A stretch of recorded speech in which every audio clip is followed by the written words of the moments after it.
Hello and welcome back to the channel, friends. Today I'd like to talk about just what the F Outriders is. Outriders is a third-person loot-based shooter developed by People Can Fly. People Can Fly was founded in 2002.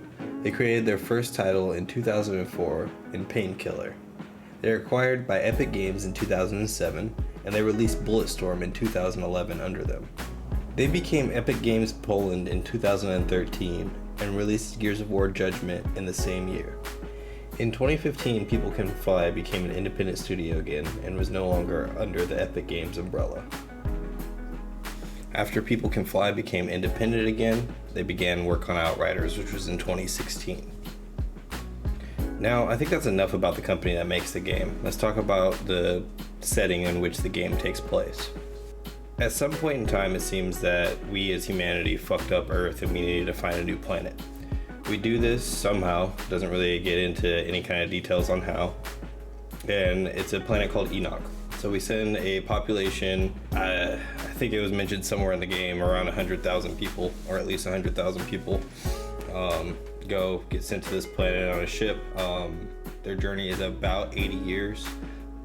I think 20 or 30 years into the journey they lost contact with Earth, so like Earth, there's no going back. Earth is fucked.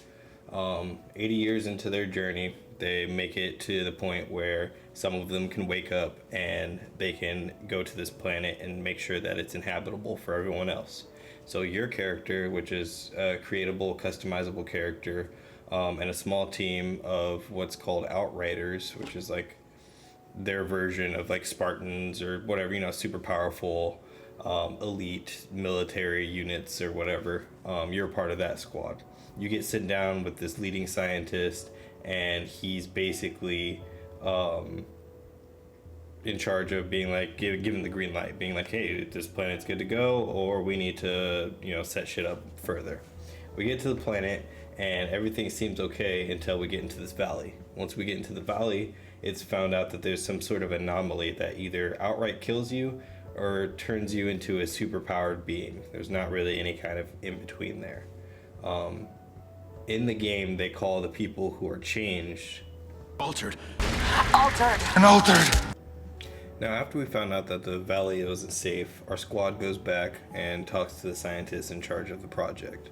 We let them know that there's an anomaly that's fucking people up and we're not sure what's going on. He has a smug look and says that we're going to continue with the process. He then kills the leader of our squad and assigns his people to kill us. We're able to survive that, but eventually we're injured and we have to be put into cryosleep. This cryosleep is 32 years. 31 years! So for 31 years, I've been seeing people fight and die while you were getting comfy in cryo. Okay, Shira, geez, I'm sorry. It was 31 years. So, you get to this new planet after leaving Earth and being in cryo for about 80 years. You find this anomaly, which you know nothing about, fucks people up, and you get put in a cryo for 31 years. And after that, you wake up to a world that's just completely changed. In the 31 years that you were in cryo, they were able to create cities and all this crazy ass shit, but it seems that the anomaly makes all the creatures in the area evolve rapidly.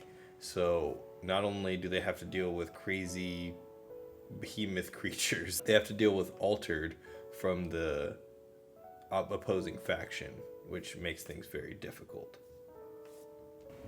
So almost as soon as you wake up, you're captured by the Exiles, which is what the opposing faction calls themselves. Once you're captured, one of the Exiles explains basically what happened in the time that you were in cryosleep, and they end up throwing you into what's called no man's land, and they wait for the storm to kill you. They basically want to watch the storm consume you or whatever. You get impaled, classic Devil May Cry style.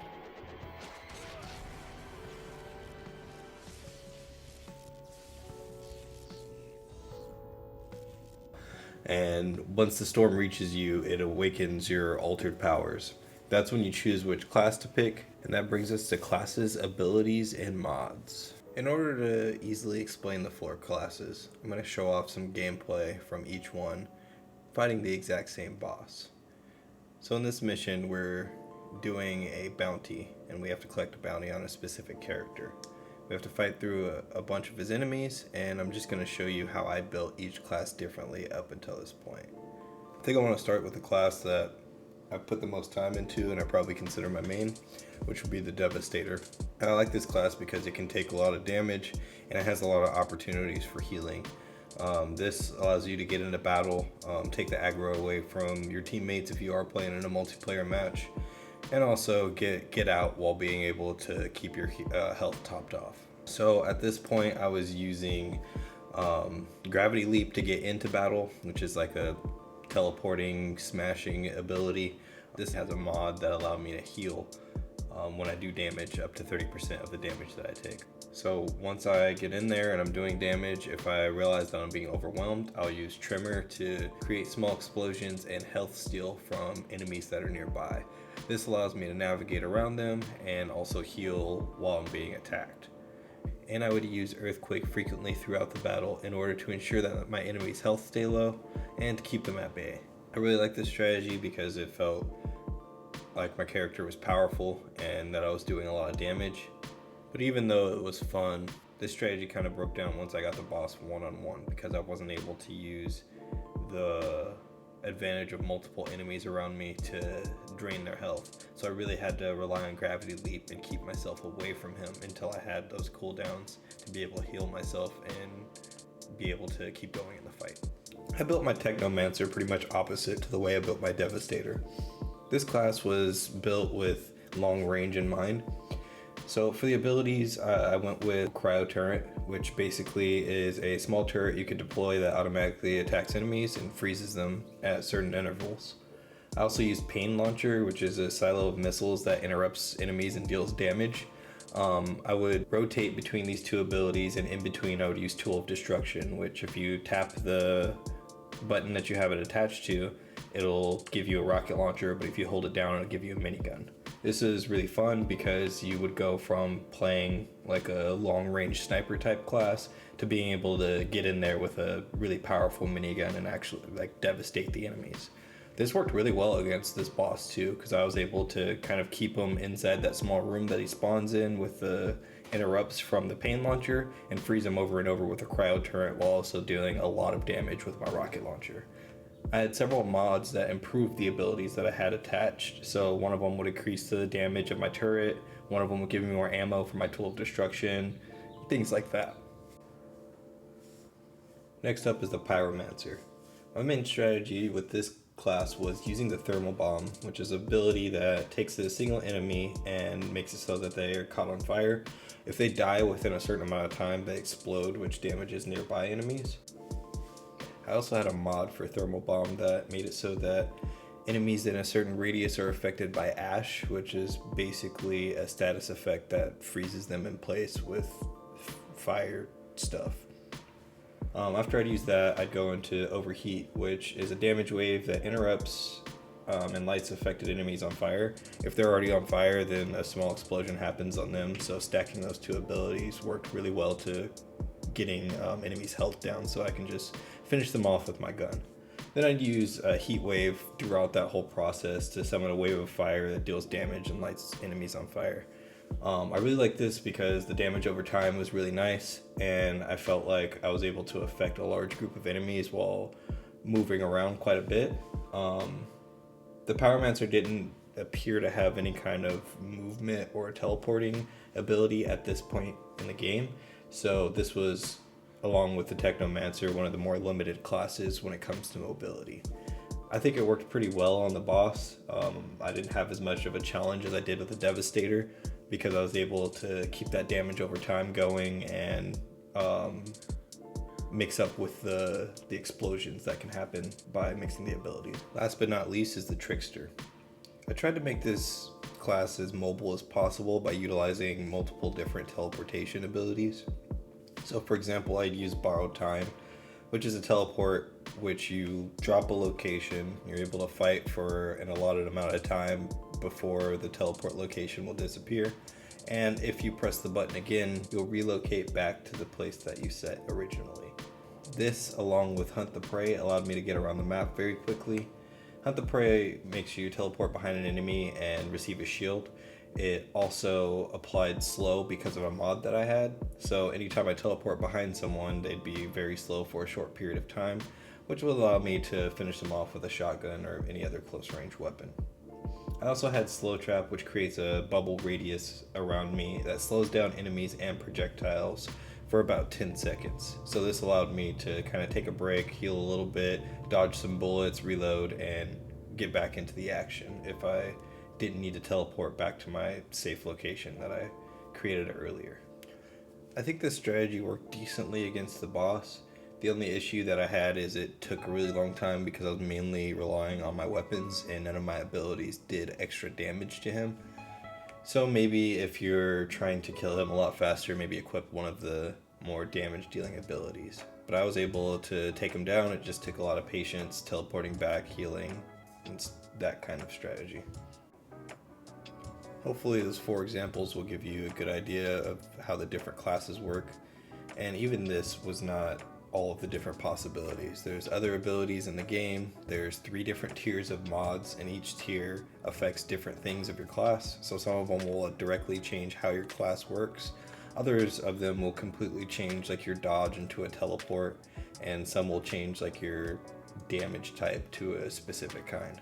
So there's all kinds of mods to find in the game, and honestly I've not even filled out the first page, and I think I've gotten to the tier 2 mods, maybe 1 tier 3 mod, but you don't get that until around level 30 towards in-game.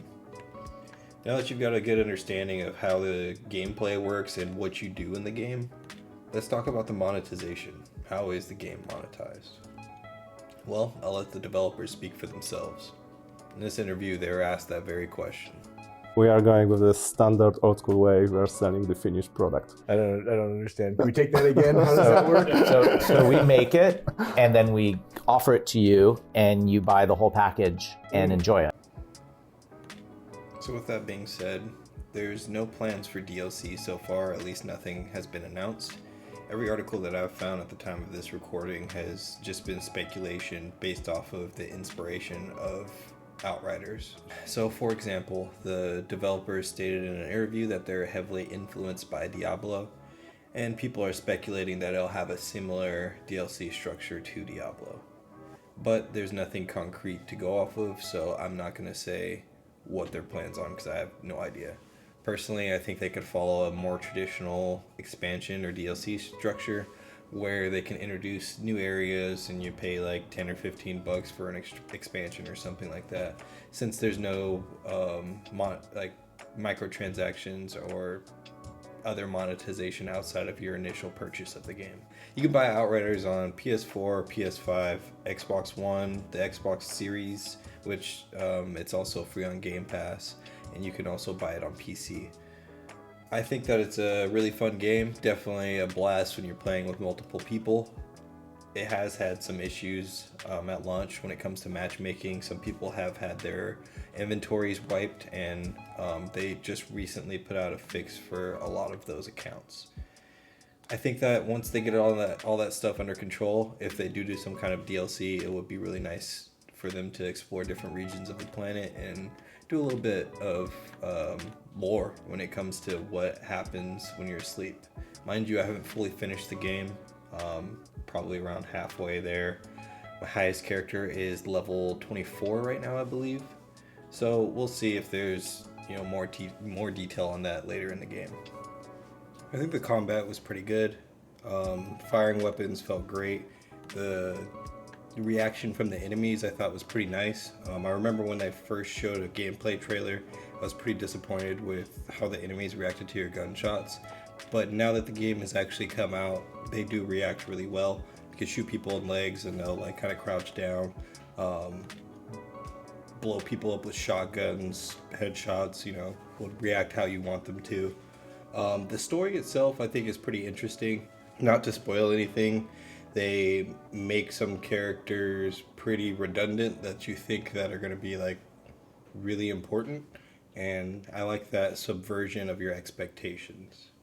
But I've enjoyed my time, and I think that it has a really interesting modding system, and the character customization is just enough to make your character feel like something of your own. I think that's all I have to say about Outriders, though.